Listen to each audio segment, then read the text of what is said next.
As world leaders gather in Glasgow to discuss how to best tackle climate change, startling evidence has emerged from Africa of the dramatic effect global warming is having on the number of droughts and floods on the continent. But Cape Town in South Africa is finding unusual ways to cope, as our Africa correspondent Andrew Harding has been finding out. High in the mountains around Cape Town, a bold and frantic fight to save rainwater. Teams here are scaling the wilderness to remove alien trees, armies of foreign invaders like the pine. That's because pine trees are thirsty, sucking up a quarter of the water that might otherwise end up in Cape Town's reservoirs. Every stump here means more water for humans. And these days, Africa's big, growing cities need every raindrop. Girls in a makeshift settlement near Cape Town gather at a communal tap. Drought, the calling card of climate change, has become part of their childhood.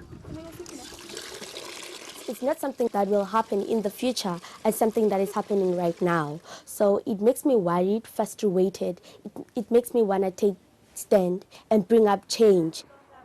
It's 3 years now since Cape Town came terrifyingly close to running out of water completely.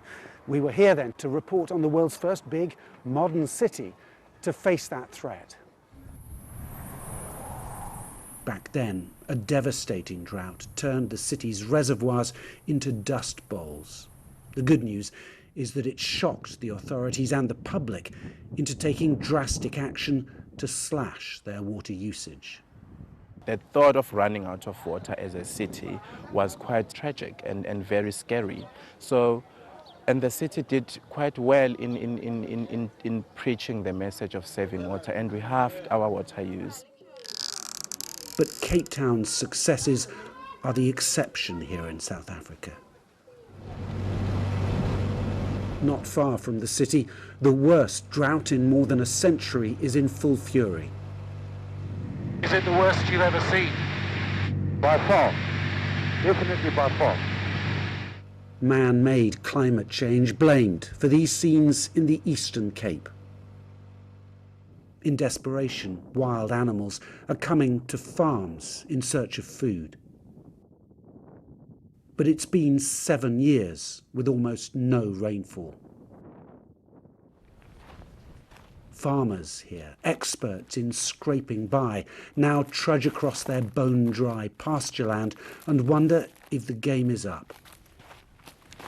Sometimes I don't want to think about the future.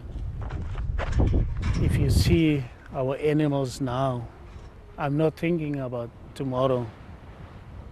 I'm just struggling and see how can I survive today. The future is dark for us in farming. And in the towns and even cities here, the mood is not much cheerier.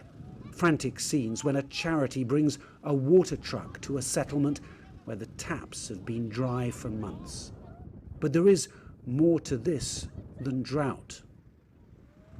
It is easy and very tempting to blame the drought for the desperate conditions facing these families. But the truth is that this is about a failure of planning, of maintaining the infrastructure here. It's about a lack of investment. Across this region, some 40% of water reserves are being lost to leaking pipes.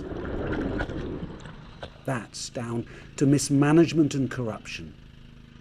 I'm worried about the future because it's going to be worse and worse and worse. Why do you think it's going to get worse? Because they don't look after us. The government? Yeah, they don't look after us. This is now a continent's challenge, to manage water better and to manage it more fairly. Because the droughts are queuing up, ominously, and there is no time to spare.